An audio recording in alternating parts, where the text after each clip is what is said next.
When I was at high school, there was a guy everybody knew you just didn't mess with. He was big, he was fast, and he was very tough. Everybody at school knew there were two things that he hated. Everybody knew that he hated being called Brickhead, and everybody knew he hated people walking through his handball square. One day at school, there was this guy. He was feeling particularly stupid this day, and he decided that he was going to play the game. He said to his friends, "Hey, watch this." And he ran into this tough guy's handball square and yelled out, "Hey, Brickhead, I'm standing in your handball square." And then he took off with the tough man in hot pursuit. Next time this guy was seen, his hair was all wet from being flushed down the toilet several times, and he had a big red welt developing on the side of his face. We can safely say that my friend was a fool.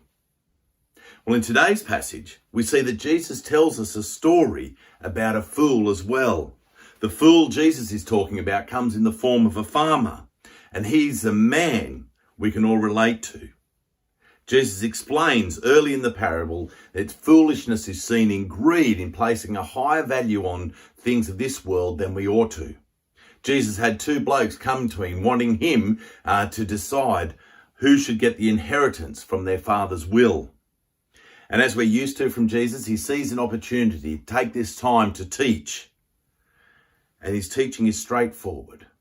His teaching says, don't be a fool. The young man contesting his father's will, he wants Jesus to make a ruling. Instead, Jesus makes his judgment.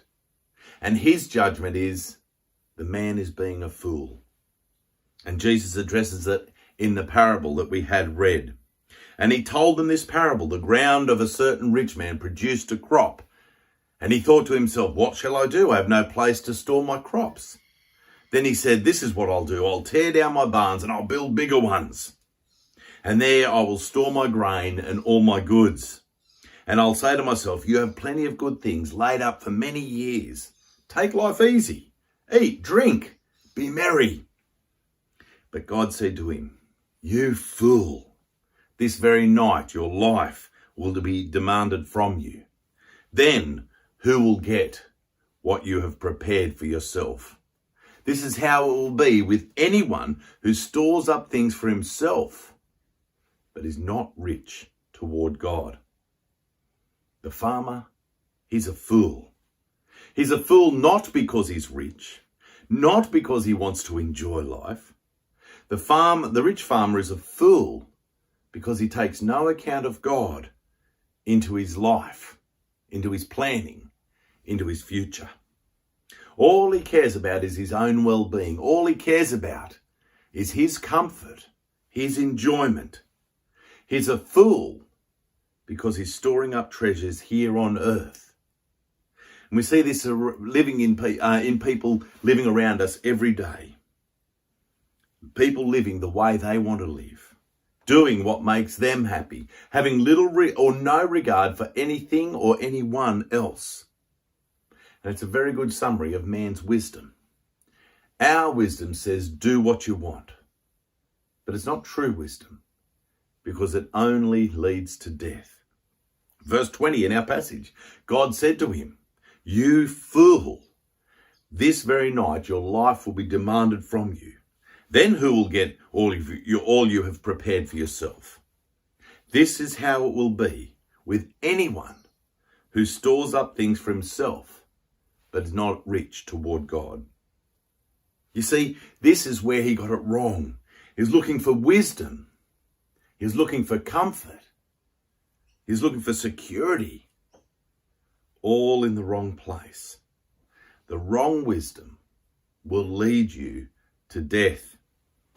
I once read of a couple holidaying in Coffs Harbour in their camper van. They'd been travelling for the last few weeks, and they woke up one morning to find a man passed out on the ground next to their camper van.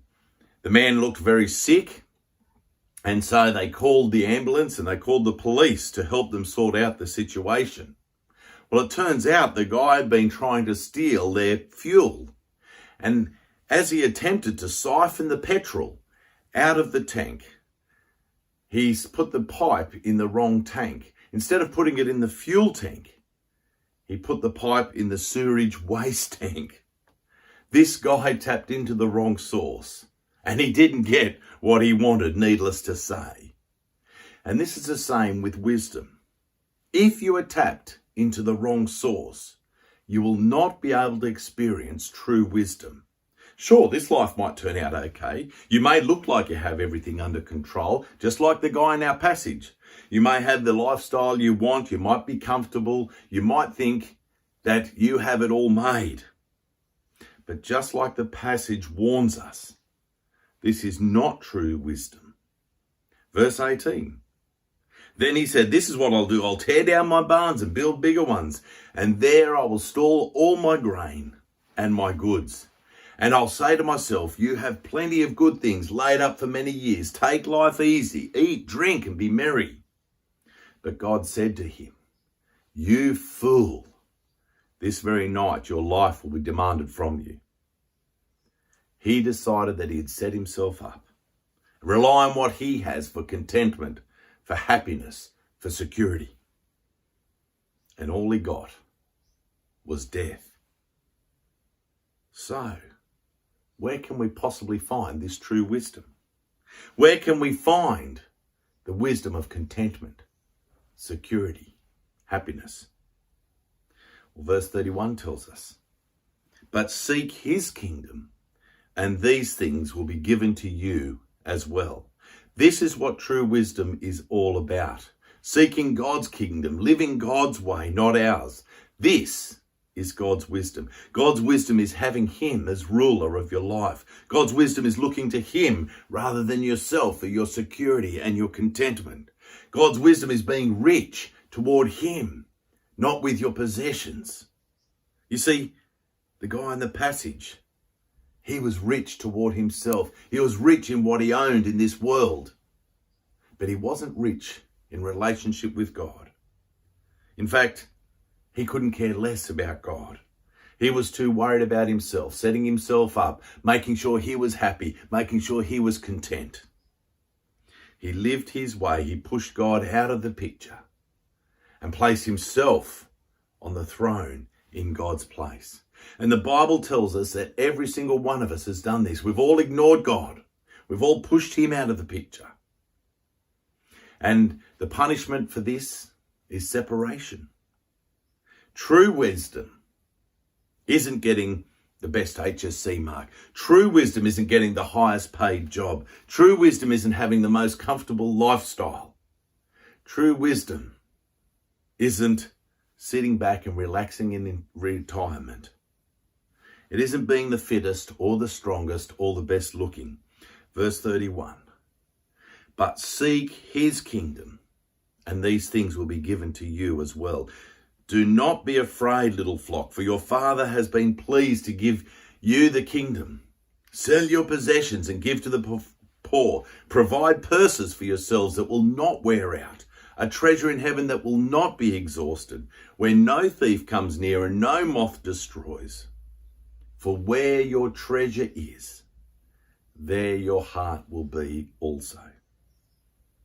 You see, this is the only place that true wisdom can be found. The guy in the passage, he worked hard and he had a lot to show for it. But Jesus says he's a fool. Not because he worked hard, not because he had all this stuff, because of where his heart lay. Our passage says, do not set your heart on what you will eat or drink. Don't worry about it. For the pagan world runs after such things, and your Father knows your needs. Your Father knows that you need them. Look at the lilies of the field. Look how God clothes them. They're beautiful. Yet they are here today and gone tomorrow. How much more will he care for you? We are urged here not to put our faith in the things of this world. They can't make us happy. The treasures here cannot provide security or contentment. Jesus says, where your heart is, there your treasure will be also. Jesus is calling us, his followers, to be distinguished from the world around us. Be different. Show the difference in where we store our treasures. And according to Jesus, the effects of this will be obvious. Verse 31, seek his kingdom. Here we have the focus that is focusing us on God's kingdom. The things that matter. That's where we decide we're going to invest. That's how we decide that we're going to live differently. You see, people of God act outside social convention. We don't live the way others do. We don't treasure the things that others treasure. We don't act the way others do. During the bushfires earlier this year, we were constantly, as Australians, patting ourselves on the back, telling each other how great we are, what a great country we have, what generous people we are. We're all in this fight together. Our thoughts and our prayers, they're with you, those who are suffering from these terrible fires. But a few short weeks later, we're faced with COVID-19, lockdowns, and look at the way we have reacted. It's every man for himself. We're pushing and shoving others out of the way so that we can get the essentials. We can get the necessities before anyone else can claim them. We're stockpiling so that we have enough, but not even giving a thought to the needs of others. It's been disgraceful. But as followers of Jesus, you see, we're different. We make God the center of all we do. Jesus says, focus on God. Make him the center of your world. If you claim Jesus as Lord, then he is your only master. There is no room for anything else. And the other master the Bible warns us most about is money. With Jesus as master, the only place for your money is as a servant. And money is a very useful servant, but it is only useful as a servant. It's a very dangerous master, the Bible warns.